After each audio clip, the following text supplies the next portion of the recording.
Hi everybody, welcome back to another short video. How much do you trust Boris Johnson? Is he the kind of guy that when he speaks, you pay attention because you know you can be certain that his every word is measured and reliable? Let me play you a short video first, and then we're going to get into this one. So just sit back and listen to Boris in his own words.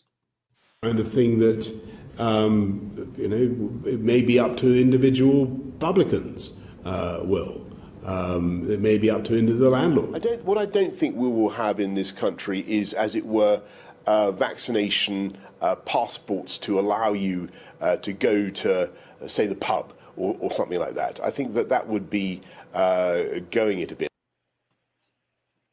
Well, first of all, my thanks to Big Brother Watch for the excellent couple of little videos. That was Boris speaking in the first instance yesterday, suggesting that vaccines to go to the pub would be perhaps lawful.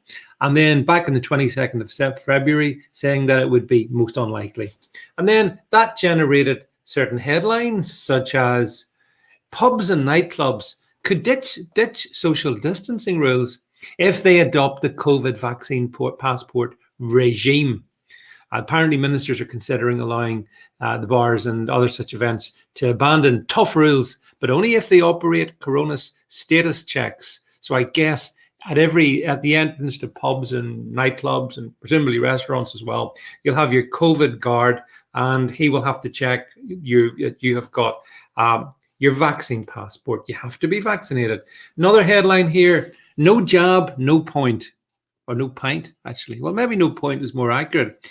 Pubs will be allowed to ban boozers who haven't had a COVID vaccine, and punters may have to show proof of jab or test.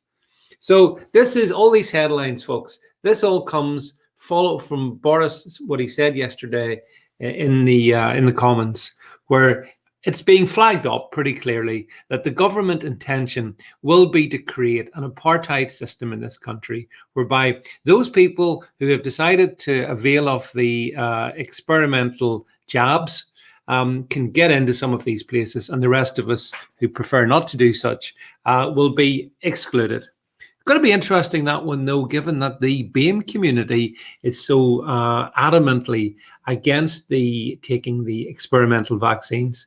So that might be a bit of a diversity and equality issue for the government. But here's the point in this one. The point in this is that what sort of a world are we going to be moving into, whereby just to go to somewhere as simple as a pub or a restaurant, or indeed a nightclub if you're of that age, you've got to take this vaccine? What is the connection? And then if the vaccine doesn't stop transmission, because it doesn't, the vaccine only ameliorates the worst excess of the symptoms of COVID-19. There's no claim that it stops infection, that it stops and it stops transmission, So I don't understand. Why do you need a vaccine passport?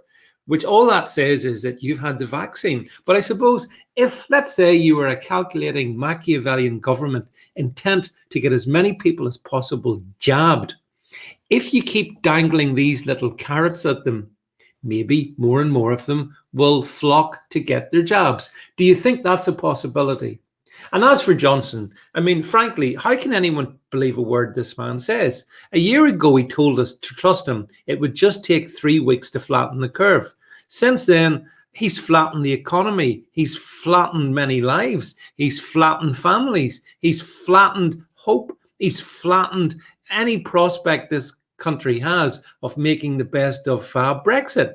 He's flattened that. The one thing he hasn't done is give us our freedom back. And now the prospect of getting your freedom back is going to come with the little price tag of get the vaccine, get your passport, not so you can go on holidays, because that's been plainly ruled out. By the way, all you suckers out there who went to get your jab thinking you were going to get you 2 weeks in Spain or wherever it was, you're not going. Have you figured, has the penny dropped in that one?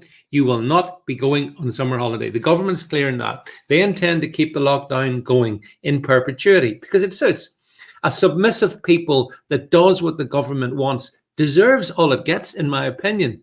Now, that's a real pain for those of us who aren't submissive and who won't bend the knee and who don't want to at this point in time, take any of the vaccine, so-called vaccines that are being pushed by government. But Boris and the gang are using the temptations of, well, maybe you could get to the pub, just in the same way as they use the temptation of, well, maybe you could get in your summer holiday. And at every time, they've been proven to be fraudulent liars. And, you know, as a final note on this one, if you think Boris Johnson can be trusted, have a word with his previous wives who discovered the hard way that he couldn't. Anyway, that's it from me. Do let me know what you think in the comment thread below, and I'll catch up with you folks real soon. Thanks for listening.